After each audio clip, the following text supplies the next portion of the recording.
Welcome to Hoyt's Bowhunting Whitetails. I'm with Tytan again today. We were out Sunday and put out the trail cameras, and today's Wednesday, the 16th of October, and I'm gonna watch him shoot his bow a couple of times here, then we're gonna go hang some stands. I really want Tytan to understand, because you've never hung a stand, have you? No. I want him to really understand that process, especially the safety part. You know, when I was a kid, I thought, oh, I'm bulletproof. You know, I'm like a squirrel in the tree. Well, I've seen squirrels fall out of trees, and I've definitely fallen out of a couple of trees over the years. So fortunately, I haven't been injured bad. I think sprained ankle or jammed spine or something was the worst I got out of it, but you could be way worse than that. I know a lot of people who have been badly injured, and I've got a couple of friends that are no longer, that died falling out of tree stands. So that's what we're going to emphasize, not only how to do it, but how to do it safely. And then we're going to hunt this afternoon for a couple hours. So it'll be a fun chance to help Tytan understand the whole process of bow hunting. Then maybe in a couple days, either I or we can get out and pull the cards out of those cameras and see what's up in there. That's always fun. That one that you had was on a cell camera, where we poured a little corn in front of it. Have you checked that to see what? Yeah, did there wasn't much on it. Nothing else showing up there. No. I think the other farmers where we're going to be surprised. Yeah. So I think you guys have been keeping an eye on that one a little bit more. So I'm all about being surprised. It's fun. It's kind of like opening your Christmas presents when you get the cards out of those cameras. All right, take a couple shots, and then we'll head off into the woods and find a spot for a stand. Hoyt's Bowhunting Whitetails is brought to you by Redneck Blinds, Code of Silence Apparel, Hunt Stand Pro Whitetail App, Whitetail Institute, Research Equals Results, B3 Releases, XO Broadheads, Exact Sights, and Hoyt.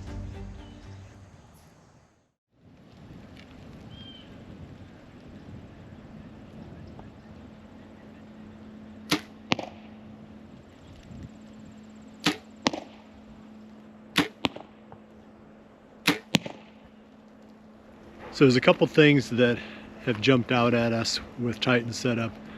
He grew probably 6 inches since last year, but his bow is still set to last year's draw length. So he's going to need a longer draw length, and it requires a module, so he'll have to get into the sports shop and order one. Otherwise, I could adjust it if he didn't have to have a different module for the cams. So our whole goal now is just to get him dead on at 20. And he's getting pretty close.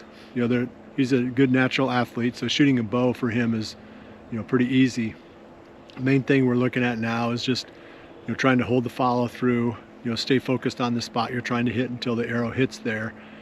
And, you know, you'll find that will cover over a lot of other errors that you can make, because just that follow through is a big deal with keeping your groups together. So overall, I think he's looking pretty good. I mean, I'd trust him to kill pretty much anything at 20 yards now, but he will do better once he gets that draw length stretched out just a bit more. So we've been looking at the app on the phone, Hunt Stand app, and came up with a plan. Right across the valley here, not too far from Tytan's house, there's a pick cornfield. And it'd be an easy spot to get to. I mean, it's very unlikely on a 75-degree day that we're going to have action coming out, you know, with bucks coming out early. But might as well be there. You know, you can see how this works. You know, see the process of, you know, how to set up. So yeah, I mean, I think we've got him, you know, in the right direction on 20-yard shots. The takeaway was we just got to get the bow draw length longer so it fits you better, and then it'll be, after that we can take another look at, you know, some of the other techniques for shooting the bow. But yeah, you ready to give it a go? Pretty excited. Yeah, this is I would call this a dress rehearsal.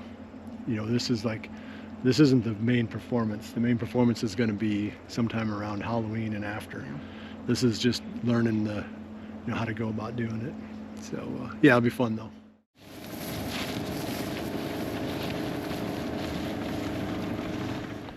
We've arrived at our spot here. There's like a little hillside, and then there's a bench up on top of that. And it's picked corn, and then above that there's is it all cedars above that, or just so it's mostly like a knob, really just more like a dome, covered with cedars, and that's where the deer bed.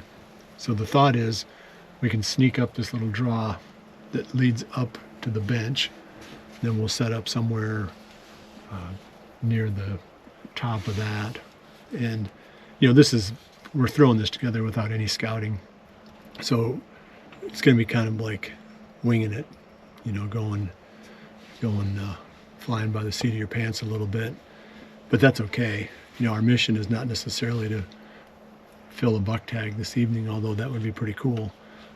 I would rather Titan, just see how the process works, and then spend a few days scouting, finding good stand locations, and then taking more time to fill this tag, because we got a lot of time. Today's only the 16th of October, and basically we've got 5 or 6 weeks, if it comes down to it. It gets kind of cold towards the end of November, but you got a lot of time. Yeah. So we'll grab our stuff, and we don't have the most portable muddy stands. These are some leftovers from a few years back. They'll serve the purpose, but I know they've got some stuff in their line that's a lot lighter than what we're going to be carrying in this afternoon, but we're not going very far, which is nice. We get away with a lot down here in the valley with this side-by-side, because they just got done combining this field. So the deer are used to the activity here, and they're not going to be they're not going to be alarmed by the sound of this side-by-side down here. They don't want to see us standing up there in that big cornfield, but the fact that we're down here milling around isn't going to hurt our chances. We found a good spot. There's a fence line going across this bench field. I'm sure the deer use that. There's some standing corn behind us that got left, and I'm sure they'll use that for a little while too, until it's gone. Once you find the right spot, then you got to find the right tree, and the only one that sets up is this cedar tree. That's a dead tree. You never want to be in a dead tree, because you never know when it's going to fall. You don't want to be in it when it falls. There's nothing else out on this end.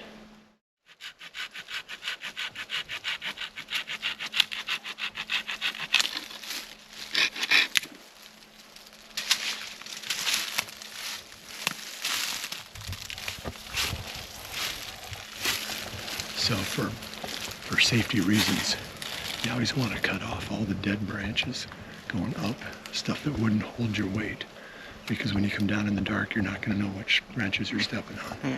So just make sure whenever you're climbing and putting a stand up, if there's dead branches that you'd be tempted to step on coming down, that you cut them off on the way up.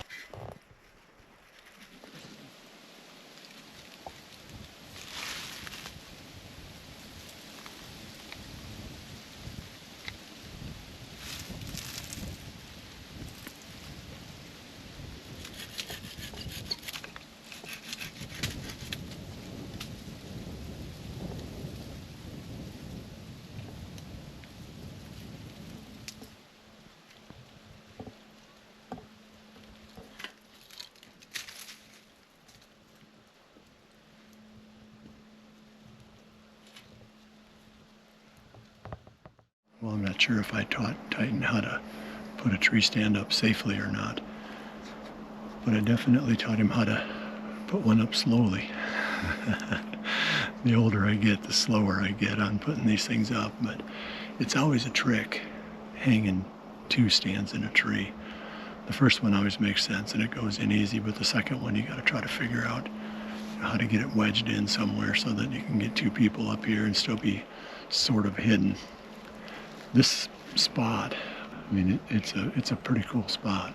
I think that, you know, under the right conditions, maybe as a rut approaches, this would be a good one for catching deer coming off the bedding area, which is up on that knob, and then cutting across this bench field and maybe heading towards the bottom or just out cruising. We saw some pretty heavy trails as we were coming around, some scrapes.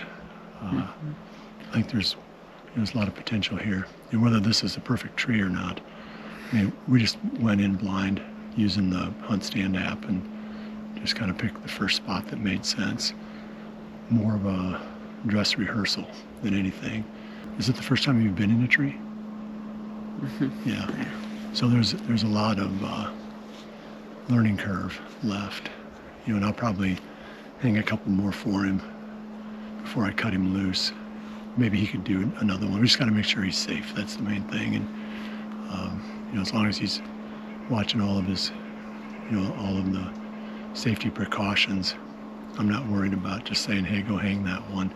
You need to stay attached to the tree to be safe. Yeah. And once I got up to stand height and started hanging stands, it's really nice to have that lineman's rope around the tree because you can lean back against it. Yeah. Then you can work with both hands. And I think height, you know, I just did a video about that, but anything above about 15 feet, we're probably about 15 feet. We're pretty low. You know, we're not up here very high, but that's high enough, you know, as long as you're well hidden in the tree. Yeah. As long as you don't move.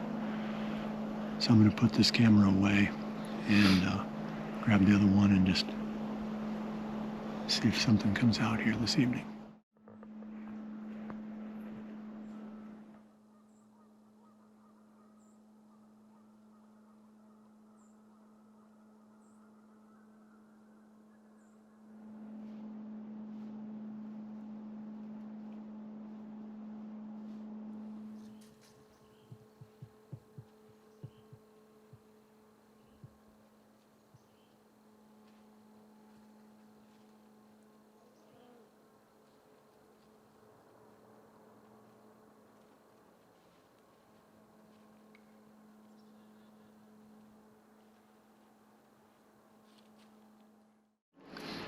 We're down to about the last 15 minutes or so of our hunt.